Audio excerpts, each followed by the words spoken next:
Greetings to all. Welcome to Future of this Academy. Today we are going to see the daily current affairs from 18th April to 30th April. Here, our first topic of the day is foreign direct investment rules. Why this foreign direct investment rules is in news currently? The Finance Ministry has noticed amended rules under the Foreign Exchange Management Act to operationalize its earlier decision to allow up to 100% FDI for the space sector through three categories of liberalized entry routes. The space sector category, which includes the manufacturing and operation of satellites, satellite data products, the ground segment and the user segment has approved 100% FDI, of which 74% will come through automated routes and require government approval for the investments over 74%. Launch vehicles, related systems and subsystems, and the construction of spaceports for spaceships reception and launch 49% for investments beyond 49% on automatic method and official government clearance are needed. Fully automated path of manufacturing systems, subsystems and components for the satellite ground segment and are used. Here now what is FDA? FDI is nothing but foreign direct investment rules. An investment made into commercial interest located in another country by individual based in one country is known as foreign direct investment. An investor can acquire a direct commercial interest in a foreign nation through FDI. FDI method can be made by investors in a variety of methods. Also, creating a joint venture partnership with a foreign company, purchasing or merging with an existing foreign company, and establishing a subsidiary in another nation are a few popular ones. In differs from foreign portfolio investment, in which a foreign firm simply purchases a company's bonds and stocks. The investor does not obtain business control through FPI. Now, what are the routes seen in FDI? There are two routes basically. The first route is automatic route. The second one is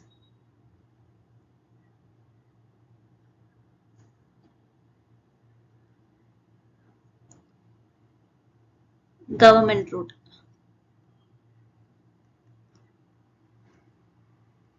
In this automatic route, the foreign entity is exempt from obtaining prior government or RBI approval. It needs government or RBI approval. It doesn't need. In India, foreign direct investment is permitted in non-critical industries up to 100% automatically without the need for Ministry of Home Affairs security approval. Apart from any investment from Pakistan and Bangladesh, prior government approval or security clearance from Ministry of Home Affairs is necessary for investment in sensitive industries such as mining, civil aviation,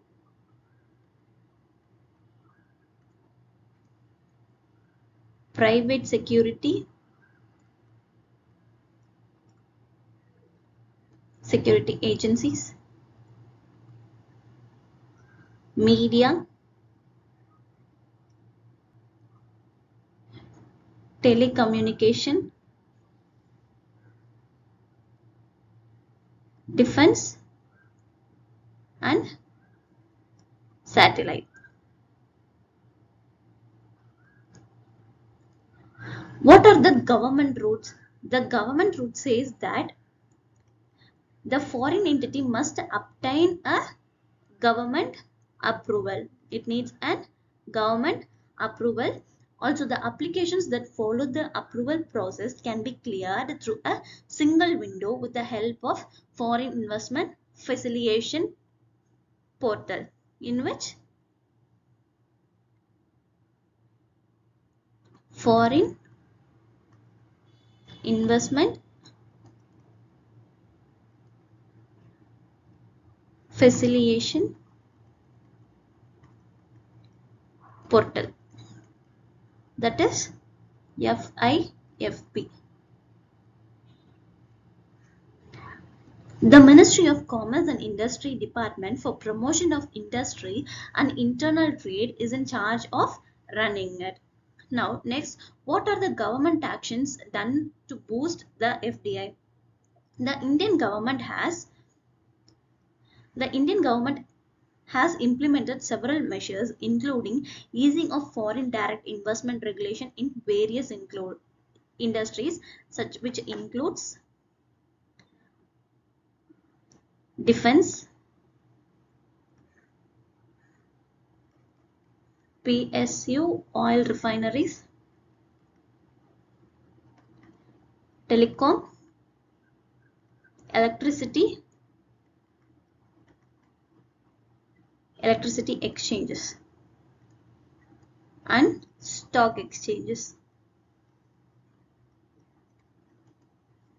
In this, the government had took FDI and Make in India and Atmanirbhar Bharat programs, along with fortifying India's position in international supply chains, have propelled foreign direct investment inflows during the previous several years. The introduction of investment attracting programs, including Pradhan Mantri Kishan Sampada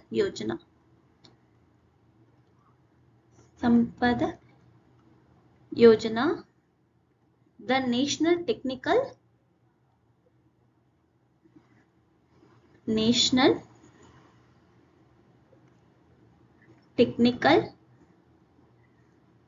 Textile Mission, and the Production Linked Incentive Scheme. These all some of the investment attracting programs by the government. Companies like Lava International, which employs over 600 people, made it clear that they intended to move their headquarters from China to India. And what are the statistics is there related to this FDI? Indian statistics says that India received the highest annual FDI inflows of USD 84 US dollars, like 84,834 million in financial year of 21 to 22, overtaking last year's FDI by $2.87 billion. Which are the top 5 FDI sourcing nations? The top 5 FDI sourcing nations are: first is Singapore, the second USA, third Mauritius, and fourth Netherlands, and the fifth is Switzerland. What are the top sectors? Computer and software hardware, service sector, automobile industry, trading, and finally the construction, that is infrastructure activities. What are the top destinations for this FDI? The top destinations are: first is Karnataka, which has 37.55%. Next, Maharashtra, third Delhi, fourth Tamil Nadu, fifth Haryana. These are the top designations for FDI inflow. This is all about foreign direct investment rules. Next topic is economic growth. Why economic growth is news in current? The United Nations Trade and Development Report said that Indian economy is projected to grow by 6.5% in 2024. Here generally, what is economic growth?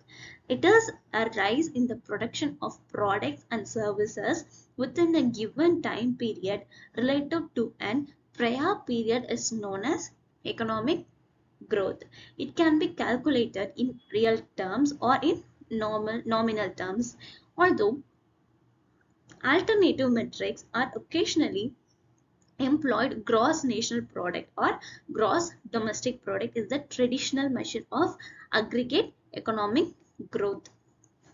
Now, what does economic growth, why does the economic growth matters?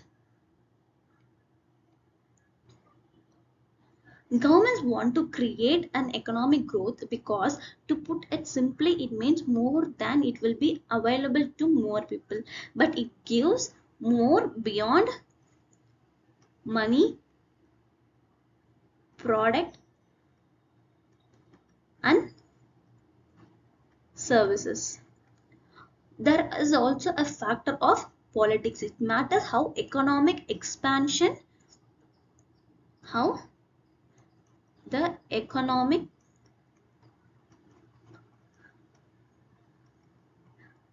expansion is utilized to further social advancement.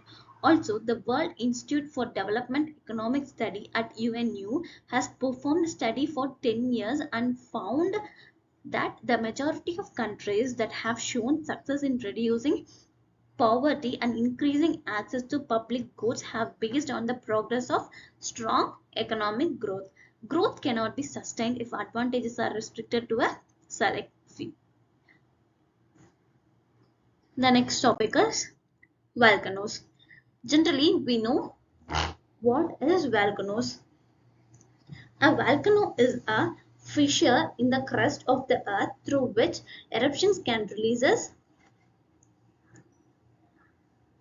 gases, ash, steam, molten rock, and such other things.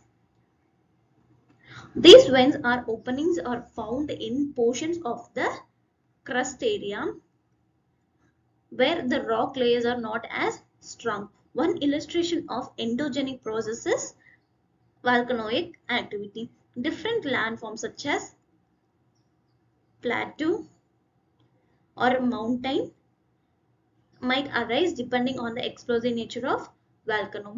Now we have to know about what are the difference between lava and magma. The word magma refers to the molten rocks and associated components that are found inside the earth. Magma typically originates from the asthenosphere,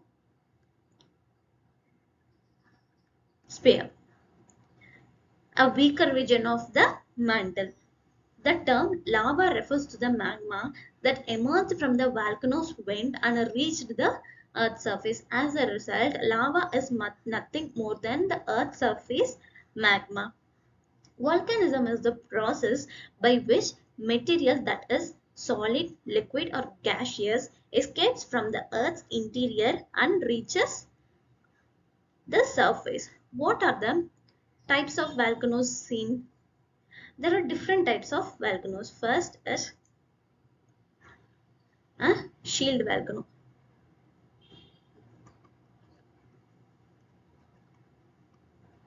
The shield volcano is a wide and far apart but not very steep. They reach considerable heights and lengths. The lava flows a great distance. They are the largest volcanoes in the world. The most well-known example are the volcanoes in Hawaii. The volcanoes are not steep as the result. As it approaches, the lava shoots out of the top of the vent like a fountain and turns into a cedar cone. What is cedar cone volcanoes?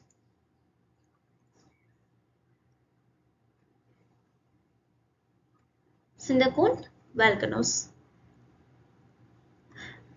It is an extrusive igneous rocks are called cinders. It is little volcanoes. There is almost any lava in these volcanoes. All that is left are loose, gritty cinders. They often feature a tiny crater on top and extremely steep sides. The next volcano is composite volcano.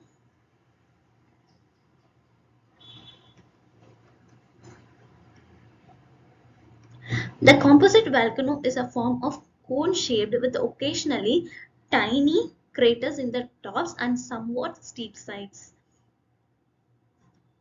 These volcanoes are composed of layers of solid lava flows combined with layers of volcanic rock that resemble sand or gravel, known as cinders or volcanic ash. Volcanologists refer to this as strato or composite volcanoes. These volcanoes frequently erupt violently. Next is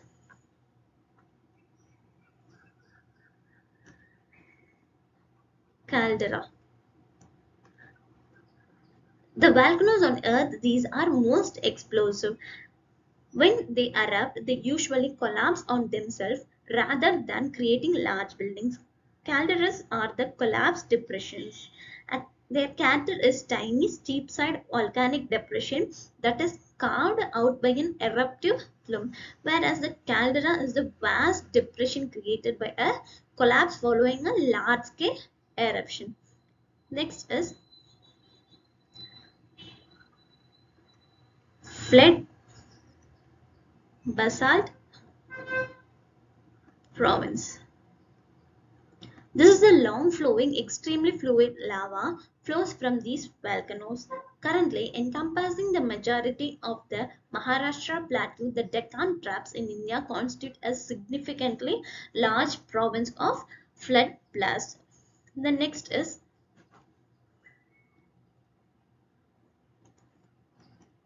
mid ocean ridge volcanoes. These volcanoes are located near oceans. Every ocean basin is traversed by a system of mid-ocean ridges that is more than 70,000 km long. Frequently, eruptions occur in the center portion of this ridge. Classification of volcanoes can be made according to the lava characteristics, mechanism of eruption, and frequency of eruption. The next is volcanoic landforms. We have different kinds of volcanoic landforms, that is, the volcanic landforms are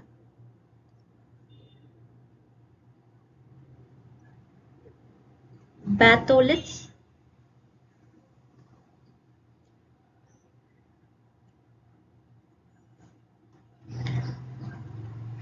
lacoliths,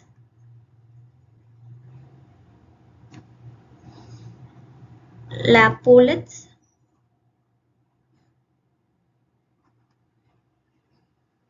phacoliths, sills, and dikes. These are some of the volcanic landforms. Batholiths is the dome-shaped mass of magmatic material that cools in deeper depths.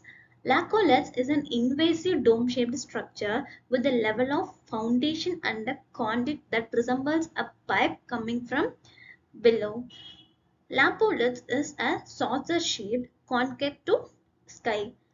Phacolites is the material with the waves that have a clear path to a source underneath.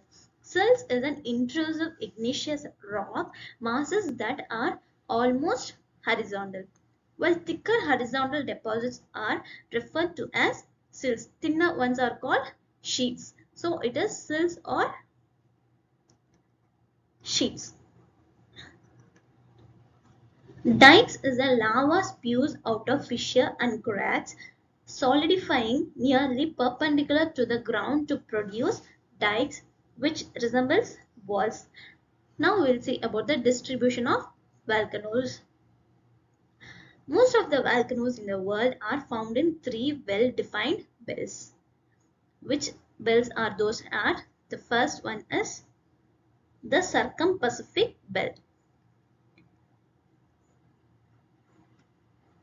Circum-Pacific Belt. The second one is the Mid-World Mountain Belt. The Mid-World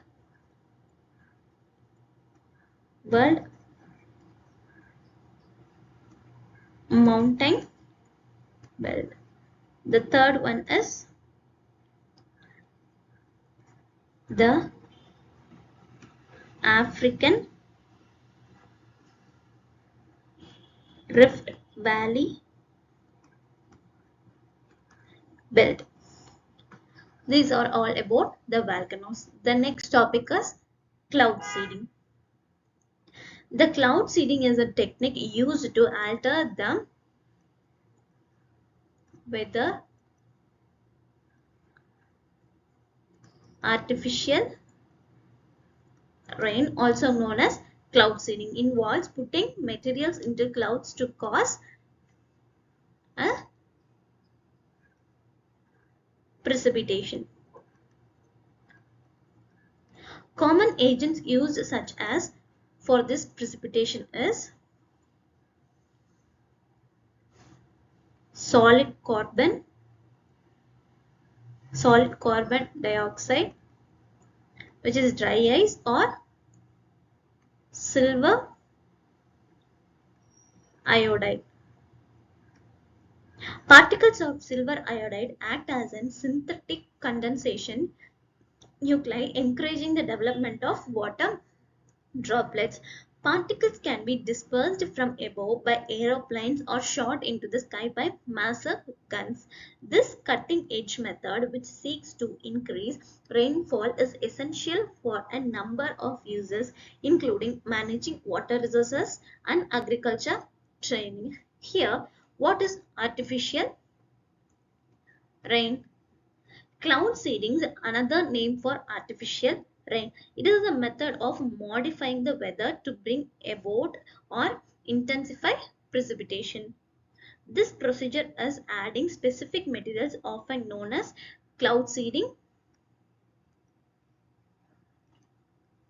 agents, to clouds in order to promote the development of precipitation such as rain or snow.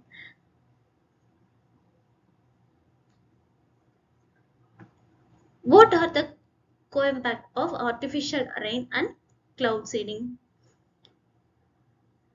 Method of creating artificial rain is called as cloud seeding, which is adding materials to clouds such as silver iodide to encourage precipitation, enhancing water supplies, assisting agriculture, and averting wildfires are goals to the procedure. This presents viable answers to drought and water scarcity issues, with it include potential negative effects on the environment, moral dilemmas, and unpredictable outcomes. It's also unclear what the law says about the weather modification.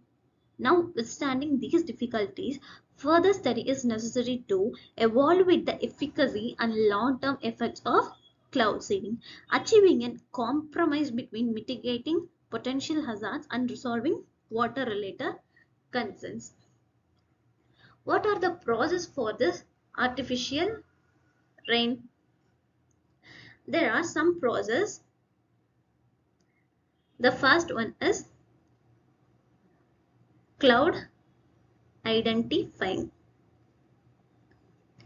In this, meteorologists pinpoint clouds with the potential for precipitation but require assistance. The next is seeding agent selection.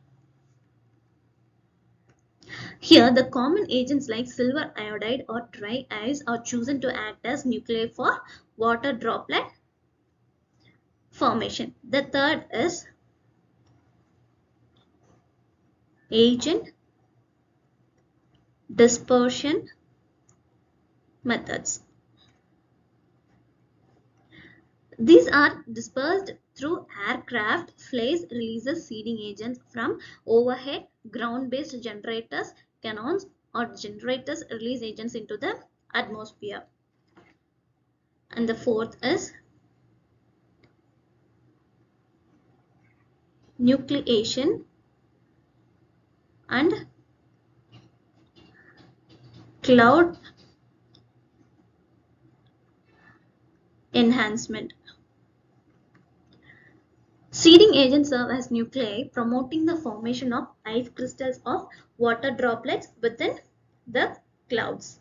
Next is precipitation.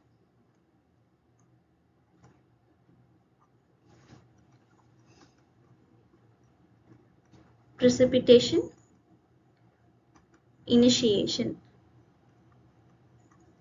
Here, a sufficient number of droplets or crystals lead to precipitation, rain, snow, depending on their atmospheric conditions. Next is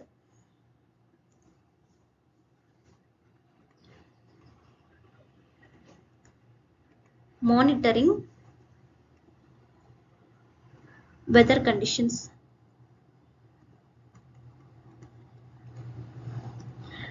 Here, ongoing observation by meteorologists to evaluate the success of cloud seeding. Like this, we have many processes for artificial rain. The next topic is particularly vulnerable tribes. Why it is in news is in Andaman and Nicobar, Lok Sabha constituency voters from an Shompen tribe, one of the nation's particularly vulnerable tribal groups, participated in an electoral process for the first time. According to the Chief Electoral Officer of the Andaman and Nicobar Islands, 7 tribe members used to their right to vote. Here, what is this particularly vulnerable tribal group? Among the tribal groups, PVTGs are particularly at risk. They require additional funding for their growth since more established and forceful tribal groups tend to receive a large share of tribal development as a result for their factor. Presently, there are 705 scheduled tribes are there. In that 75 particularly vulnerable tribes groups are found. According to the 2011 census, the nation says that these particularly vulnerable tribe groups over 18 states are there, in 18 states and in one union territory. With almost 2.5 lakh, Odisha is the state with the most PVTGs people. What are the characteristics of this particularly vulnerable tribal groups are? First is population, which is we have to see is stagnant or declining. Next is technology, pre-agricultural things. Next is literary level, which is extremely low. Next is their economy. Economy in the subsistence level. Next in government scheme. Government schemes for PVTGs. We can see some of the government schemes which provided for this particular vulnerable tribal groups, and we have to know about the Shompen tribe. It is the one of the least researched particular vulnerable tribal groups in India is Shompen. They live in the Great Nicobar Island of the Andaman and Nicobar Islands, which is covered in a thick tropical rainforest. There are 2 national parks, and 1 biosphere reserve in the Champagne environment, which is also significant biological hotspot. They are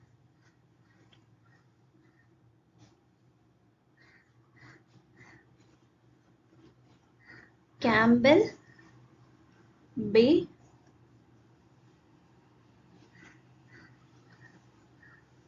National Park,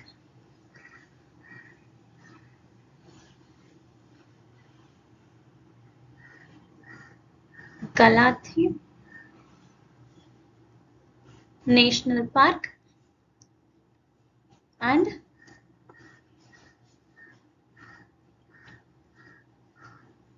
Great Nicobar Biosphere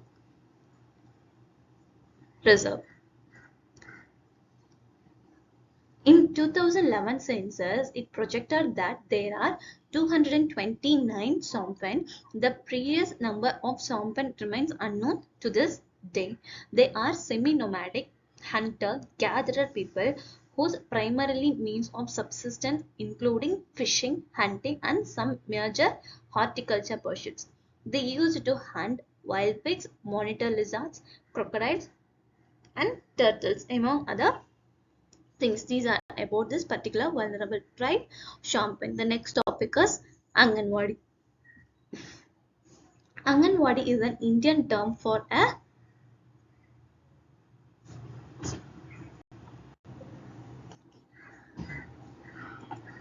the Indian term is for Anganwadi is in means courtyard shelter. It is a kind of rural child care facility. In an effort to tackle child malnutrition and hunger, it was initiated in 1975, is a component of the Integrated Child Development Service program. The Ministry of Women and Child Development introduced the Anganwadi system under the Anganwadi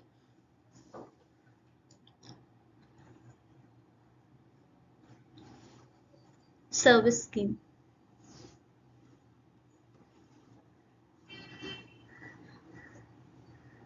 The later renamed Saksham Anganwadi and Poshan 2.0, it is an centrally sponsored scheme. One of the Government of India's flagship project, it offers early childhood development and care to children aged 0 to 6 as well as pregnant and nursing mothers through a vast network of Anganwadi workers and helpers. One village or region is managed by a single Anganwadi worker who is selected from the community. These employees receive training in a variety of subjects including childcare, nutrition and health.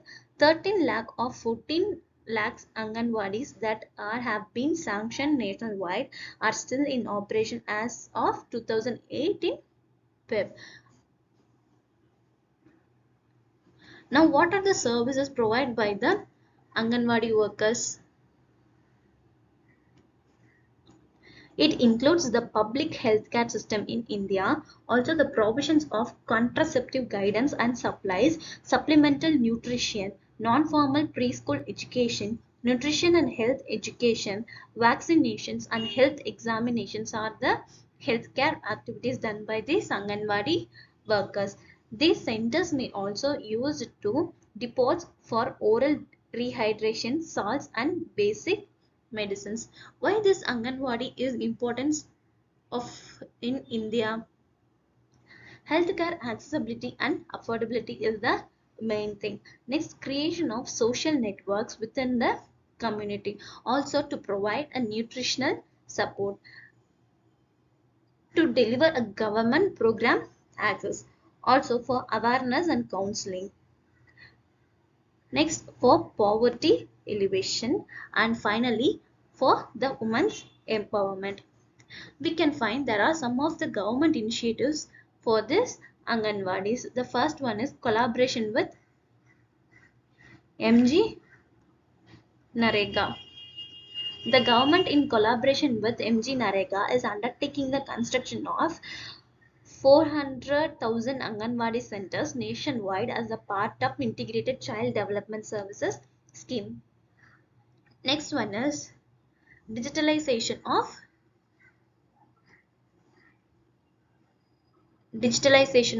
Anganwadi services. Digitally strengthened with smartphones for Poshan tracking system and monitoring device. The next is enhanced training approach. This the ministry was developed through training strategy for Anganwadi services personnel, ensuring regular training sessions.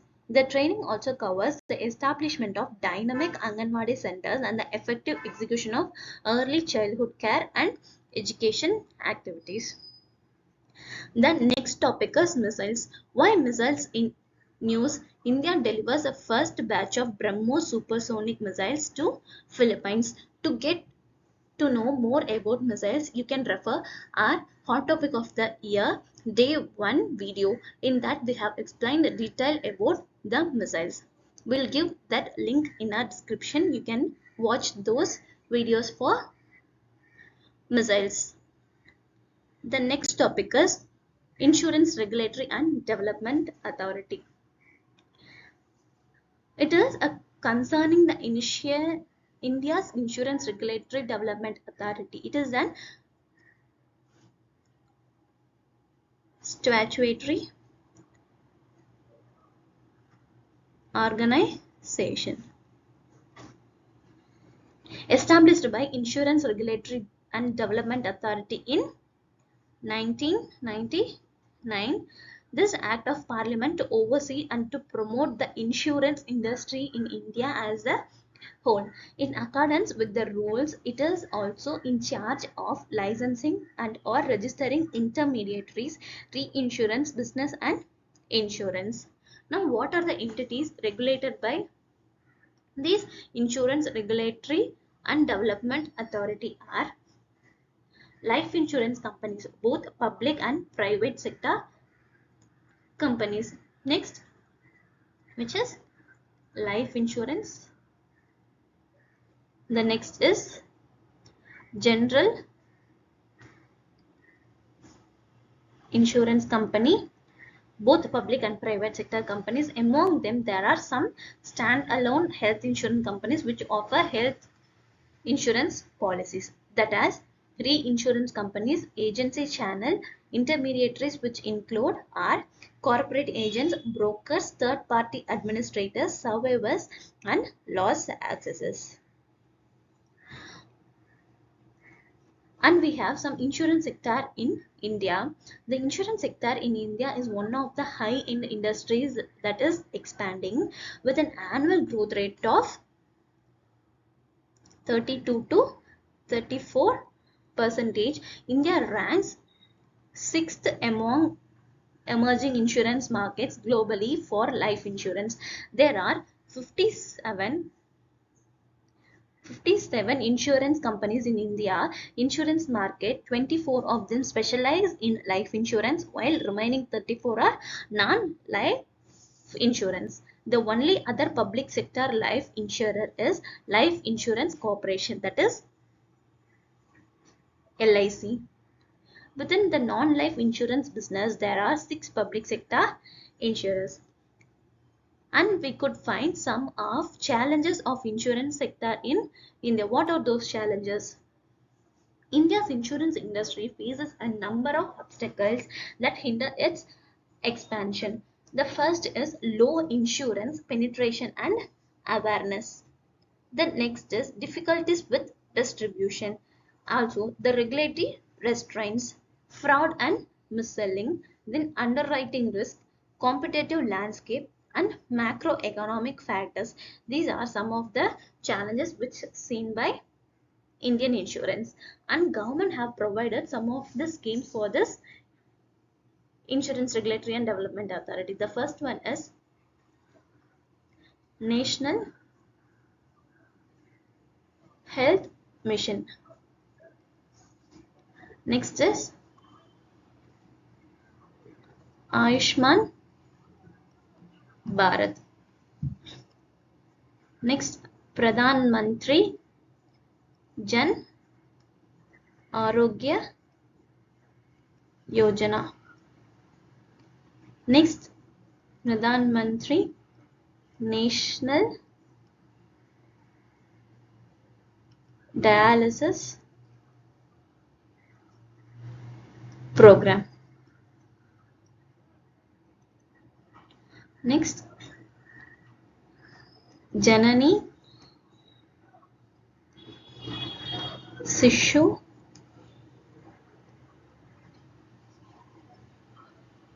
Suraksha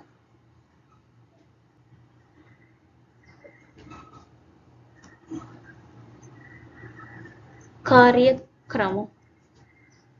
Next, Rashtriya Bal Swasthya Karyakram. These are some of the government initiatives took by Indian government. The next topic is coral bleaching. Here, why this coral bleaching is in news? The unusual temperature of water is the cause for the fourth worldwide mass coral bleaching catastrophe, according to the US National Oceanic and Atmospheric Administration. Here, we have to know about first what are corals. Corals are invertebrate creatures that are a part of Cnidaria, a vast and colorful collection of intriguing creatures. Every coral animal is referred to as a polyp, and the majority of them reside in colonies which are made up of hundreds and thousands of genetically similar poppies. Budding is the process by which the original polyp creates duplicates of itself, forming the colony. Within the tissues of these polyps are microscopic algae known as zooxanthellae. Zooxanthellae. There is a multi-holistic link between the algae and corals. The zooxanthellae get their photosynthesis related chemicals from the coral.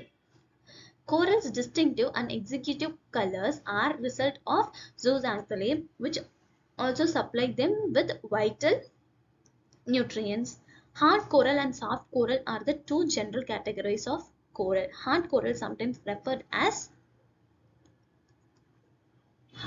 referred as reef building, and the known as to exist 800 species. Soft corals are easily distinguished from hard corals by their feathery look and colonies that frequently resemble vibrantly colored plants or trees. Now, what are these coral reefs? Millions of small polyps combine to produce the massive carbonate structure that make up the coral reefs. The only visible living structure from space, coral reefs are the largest living structure on the earth. Reef building corals are unique to shallow tropical and subtropical waters. However, corals in general can be found in both shallow and deep water, where we can find both in shallow and deep water. Deep sea corals can be found at the depths of up to 20,000 feet, where they flourish in frigid, gloomy water. Atoll barrier and fringing reefs are the three primary types of coral reefs. The world's largest coral reef area is found in the Indonesia. South Asia's coral reefs are most abundant in India, the Maldives, Sri Lanka, and the Chagos Islands. The Great Barrier Reef, which spans 1,931 kilometers in length and varies with between 16 and 322 kilometers, is the largest collection of coral reefs in Australia's Queensland coast. Where are the coral reefs are seen in India? India has 4 coral reefs areas. How many? 4. They are in Gulf of Mannar, Andaman and Nicobar Islands,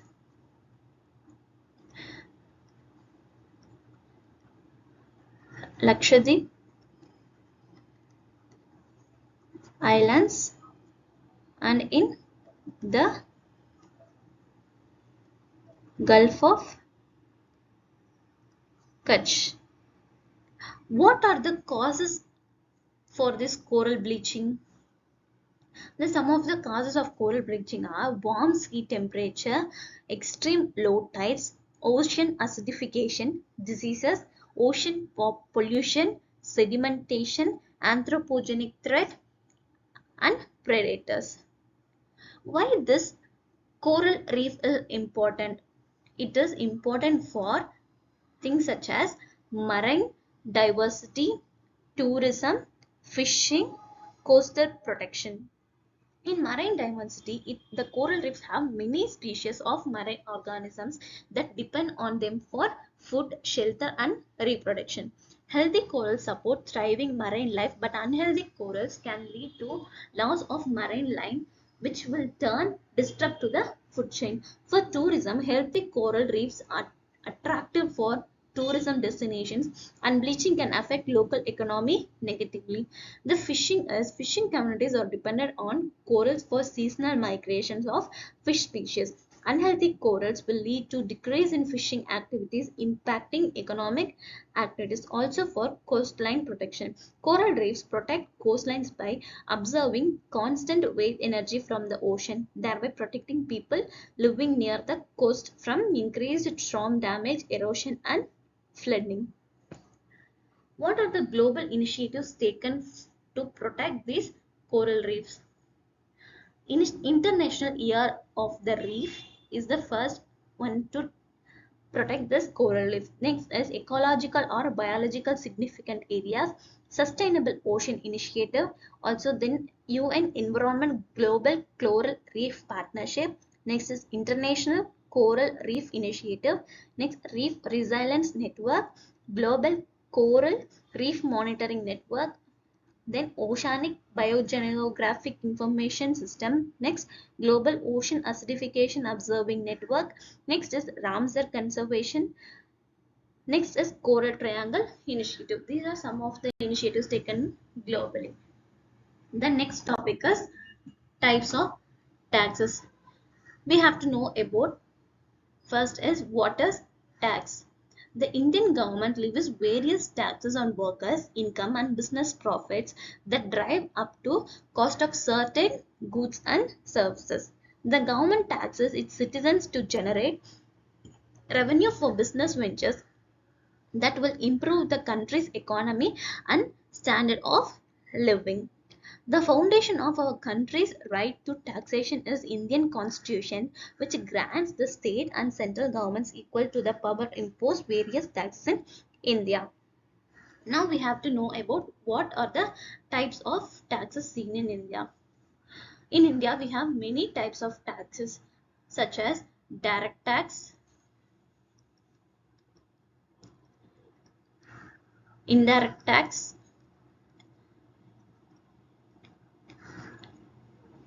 corporate tax,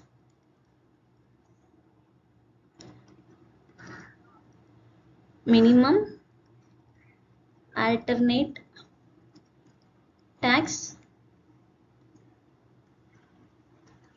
capital gain tax, securities transaction tax, common transaction tax, alternate minimum tax, estate duty,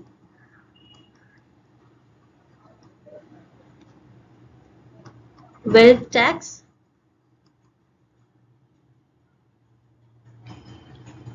Also, we have customs duty,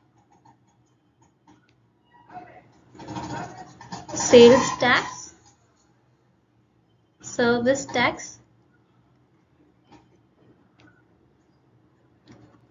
value added tax, cess and surcharge. We have to know about all these taxes and their workings.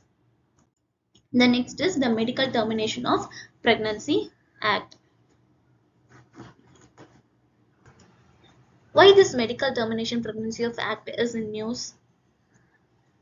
A 14-year-old rape survivor is able to end a 30-week pregnancy. So, it was said by Supreme Court. What is the Medical Termination of Pregnancy MTP Act? 1971 says, the IPC restricted criminal provision was adopted to liberalize access to abortion because it was compelling women to select a dangerous and harmful methods of ending their pregnancies. A doctor may terminate a pregnancy in two phases under the Act. A single physician opinion was required for the pregnancy terminations up to 12 weeks following the fertilization. When a pregnancy was between 12 and 20 weeks old, two doctors' opinions were required. In the second situation, the doctors have to determine whether the extending pregnancy would endanger the pregnant woman's life or result in a physically or mentally defective unborn child. The next is MTP Amendment Act 2021.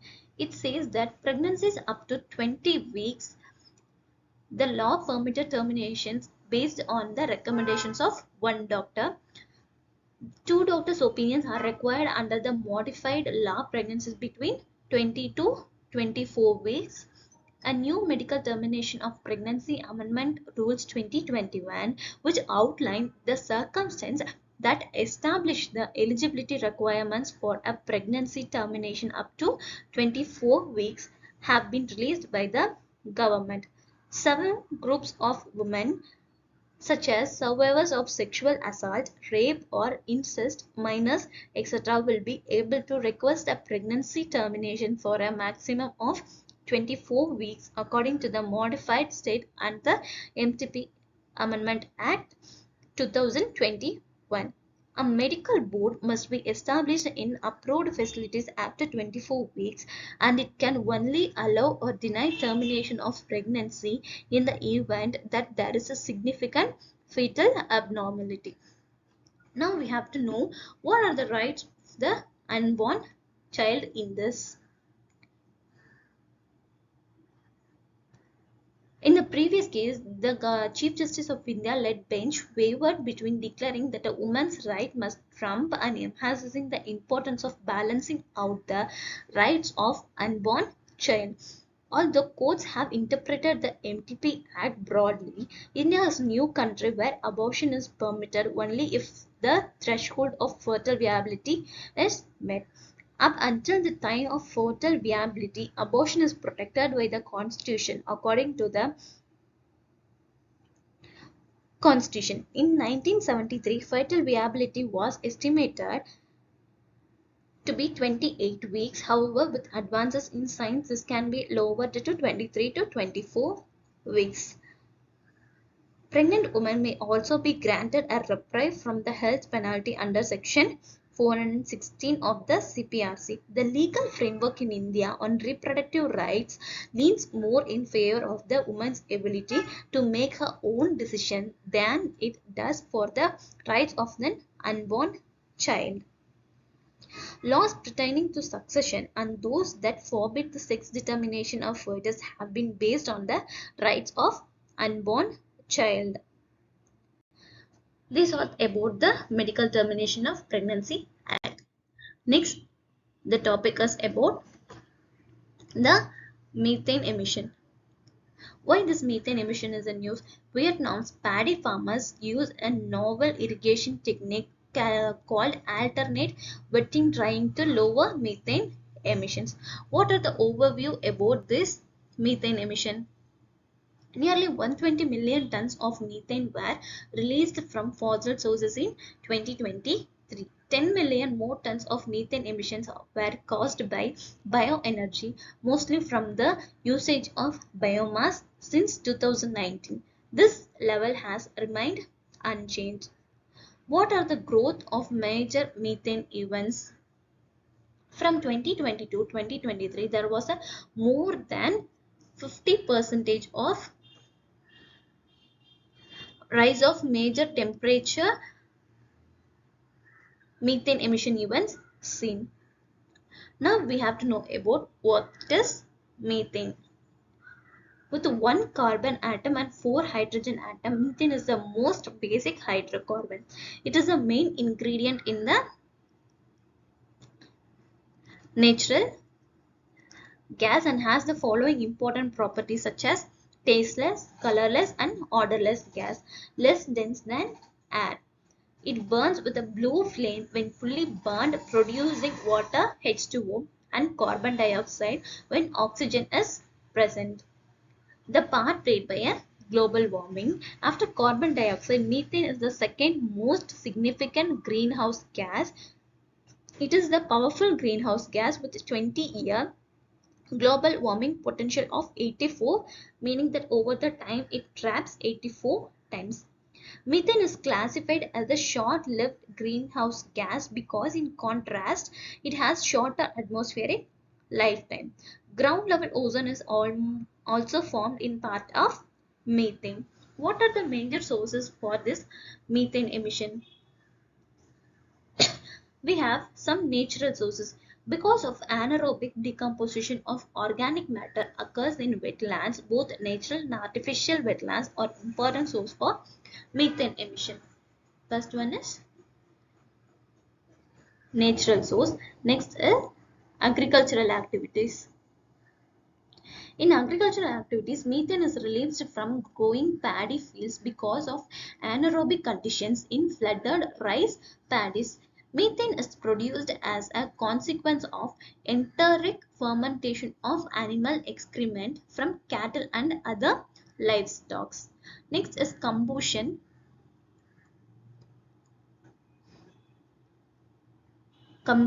and industrial process. These lead methane emission are produced when fossil fuels such as oil and natural gas are burned. Metabolic waste decomposition in anaerobic conditions such as landfills and wastewater treatment plants produces methane. Methane also be released during the production and transportation in fertilizer factories and other industrial activities. What are the initiatives taken to tackle those methane emissions are? First is in India we did Harit HD. Next SVI emission norms. Next is National Action Plan on Climate Change. In global level, methane alert and response system, that is MAS. They did. Then global methane pledge. Also then global methane initiative. Then methane SAD. These are some of the initiatives taken. Now the next topic is fast moving consumer goods. Why it is in news? The Supreme Court ruled that if fast moving consumer goods corporations use deceptive advertising, the center should activate itself against them. So here we have to know about what is this fast moving consumer goods. It is also known as an consumer packaged goods or goods that are inexpensive and readily available for purchase.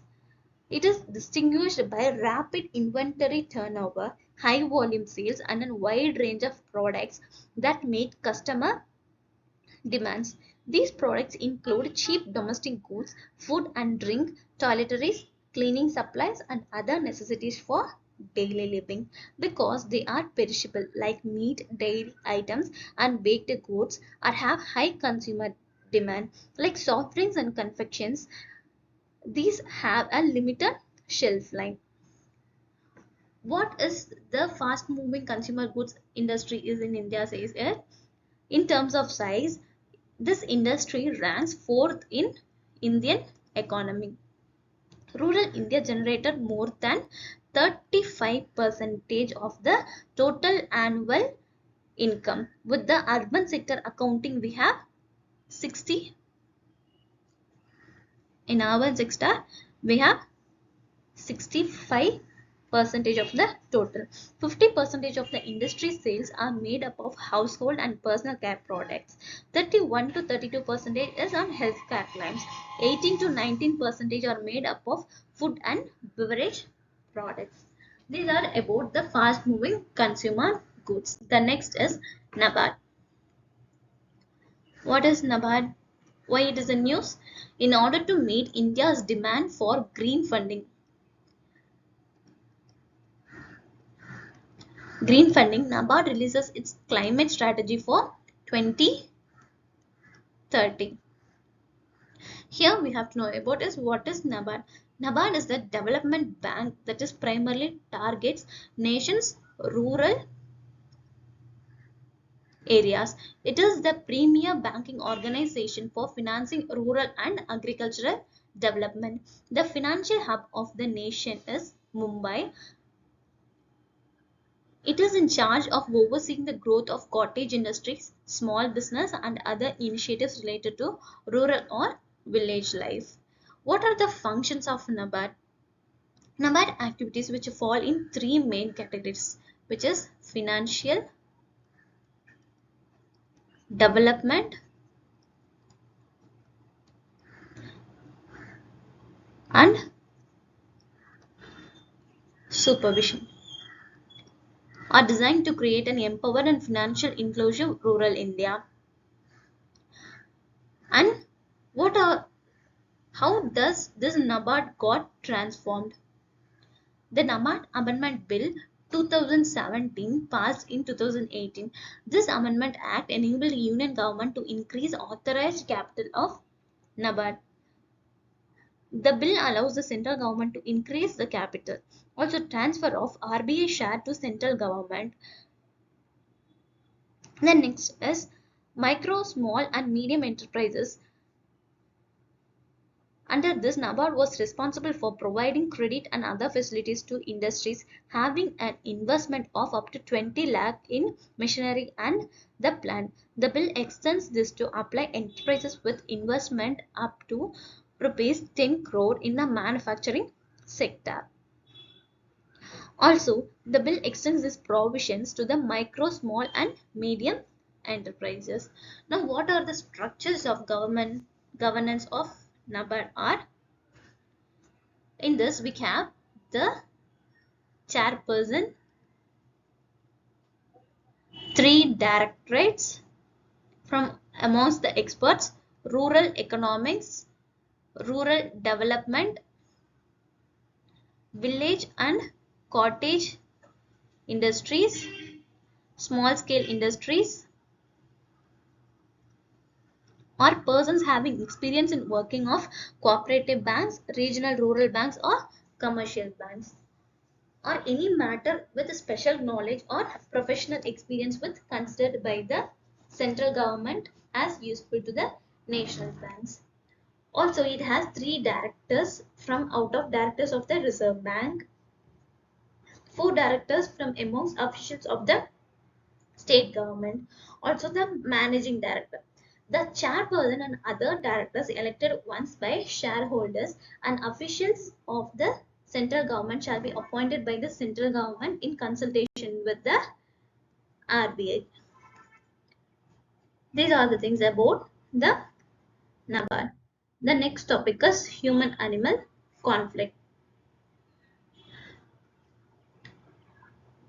Why it is in news? Supreme Court warned that human wildlife conflicts pose a danger to the very existence of forest and wildfire.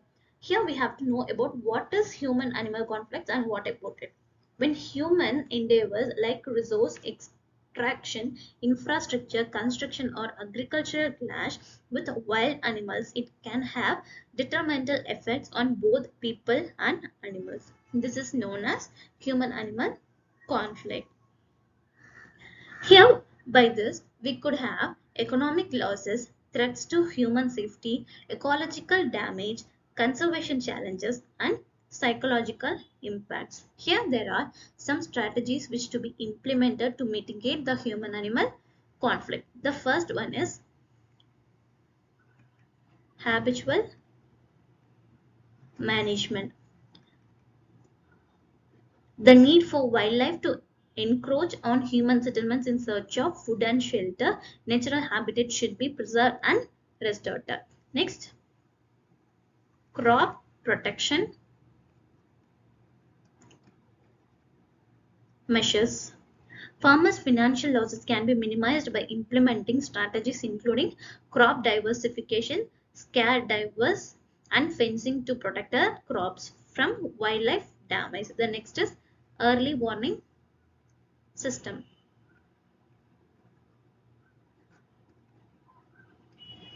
Early warning systems, such those that notify communications when wildlife is around, can be used to reduce risk to human safety and prevent conflicts between human and wildlife. The next is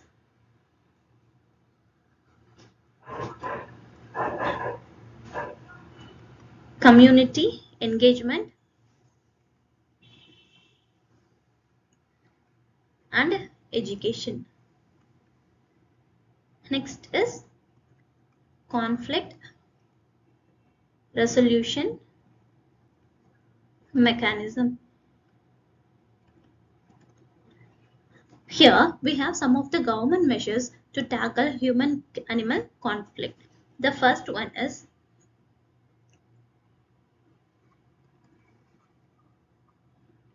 Wildlife Protection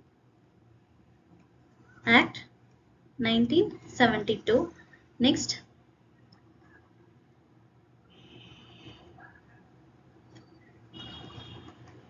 the Biological Diversity 2002. Next, National Wildlife Action Plan 2002 to 2016. Next is Project Tiger, Project Elephant. These are the some of government initiatives. The next topic is appointment of judges. Why it is in use, that is collegium system. A petition to a petition to abolish the collegium system was turned down by the Supreme Court registry.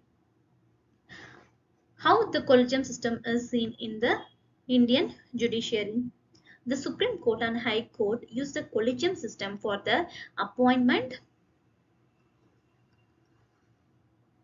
and for the removal of justices. The constitution is not its foundation. Rather, it has changed as a result of Supreme Court rulings.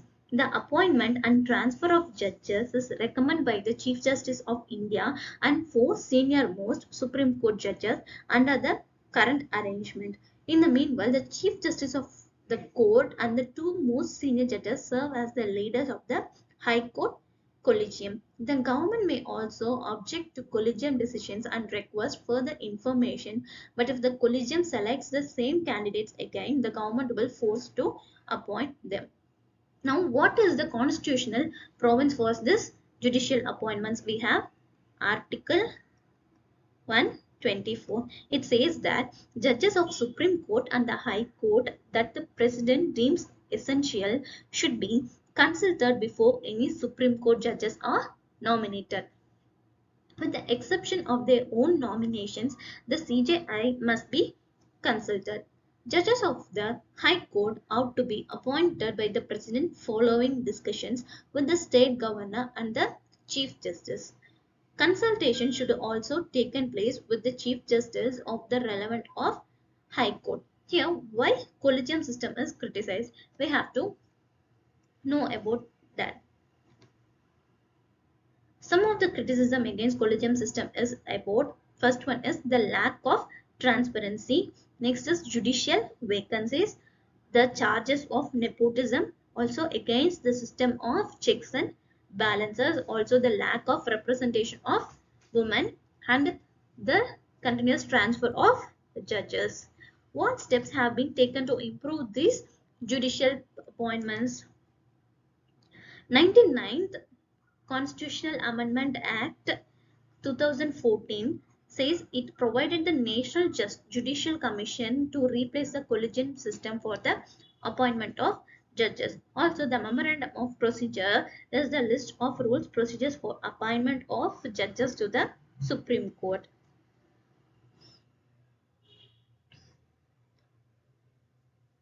Also, in revised MOP 2015, the Supreme Court instructed the central government to develop a new MOP to ensure transparency in the collegium proceedings. In 2017, although the MOP was finalized, the government did not adopt it, citing a need to reconsider the matter. These are all about the appointment of judges. Next is about the ocean currents. We have to know what is ocean currents and what about it.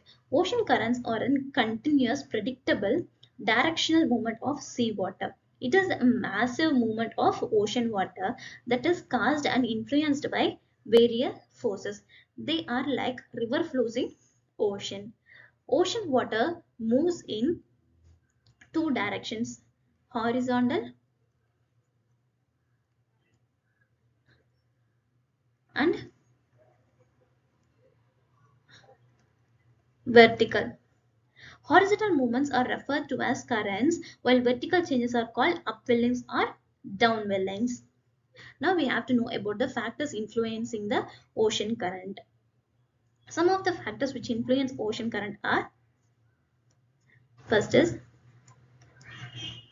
the primary force, next wind, gravity, Coriolis force. These are the some of the primary forces of ocean currents. We have to know about the secondary force also. The secondary forces are difference in water density, temperature in water. These are the secondary forces. Now we have to know about the types of ocean currents. We have various types of ocean currents such as surface currents, deep water currents, cold currents, warm currents, and also we have some of the characteristics of ocean currents. The earth atmospheric circulation pattern and oceanic circulation pattern are essentially same for this ocean currents. What are the various ocean currents seen? The equatorial current system, equatorial counter current, Antarctic circumpolar current, Humboldt or Peruvian current, Kuriel or Oyashi current, California current, Labrador current, Canary current, Benguela current, Falkland current, Somali current. These are some of the various kinds of ocean currents. Also, we could find Kuroshio current, North Pacific current, Alaskan current, East Australian current. Like this, we have different various ocean currents. Now, what are the effects of these ocean currents? It affects the climatic condition. Climatic conditions, rainfall, fog formation,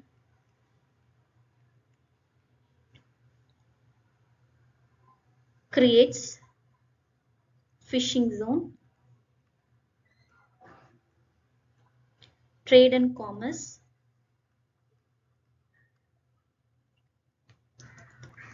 violent storms. These are the some of the effects of ocean currents. Next is nota. We have to know about this nota. Nota stands for none of the above. What if happens Nota gets majority in its election? Nota does not have the authority to reject a majority. Thus, if Nota wins, there will be no need of re-election for the constituency to remain empty. The election will be won by the next contender to receive the most votes. However, the secrecy which 49O did not offer is this hint. To maintain confidentiality, Nota will compel political parties to propose only deserving candidates because a rise in the percentage of fraudulent votes will upset their calculation. So we have to know about what is 49O. The electoral deciding not to vote. If an electoral, after his electoral roll number has been duly entered in the register of voters form and has put his signature and thumb impression, they are required to subrule to record his votes. And remark to this effort shall be made against the said entry. 49O and Nota are different in that it does not offer confidentiality, having stated that it was correct to reject the best option. What is right to reject? Right to reject is nothing but it states the re-election follows a majority or rejection of negative votes. These are the things about Nota.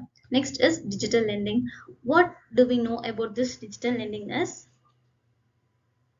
it entitles lending via mobile apps or web platforms while utilizing technology to verify, identify and evaluate credit. In order to take advantage of the existing capabilities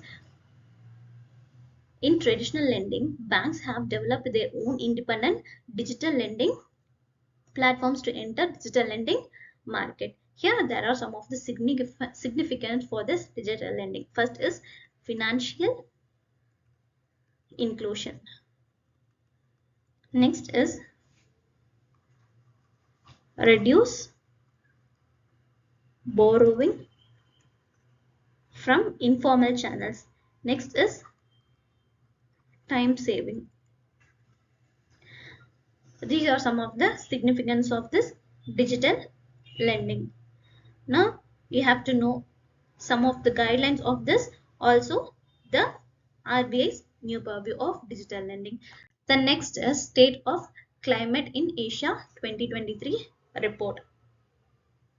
Here in 2023, over 9 million people in the region were impacted by 79 incidents linked to extreme weather, climate and water related risks, which resulted in over 2,000 deaths.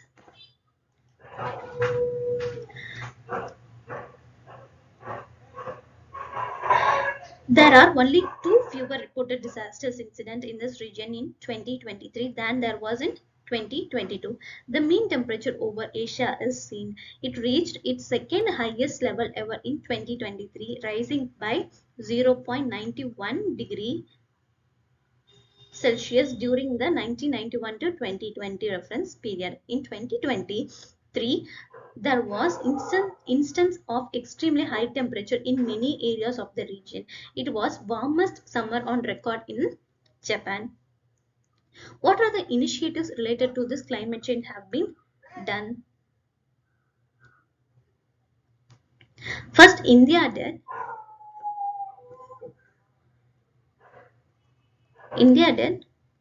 National Action Plan on Climate Change. Next, State Action Plan on Climate Change. Next, National Adaptation Fund on Climate Change. These are some of the initiatives taken by India. Also, it took national determined contributions. These are taken by India. Globally, we have Loss and Damage Fund, and globally we took an effort by an European Union to unite improvised developing nations most impacted by climate change is known as GCCA. It functions through the political channels of the European Commission, and in 2015 it changed into GCCA plus in order to promote the 2030 Agenda for Sustainable Development and the Paris Agreement. That's all from our today's topic.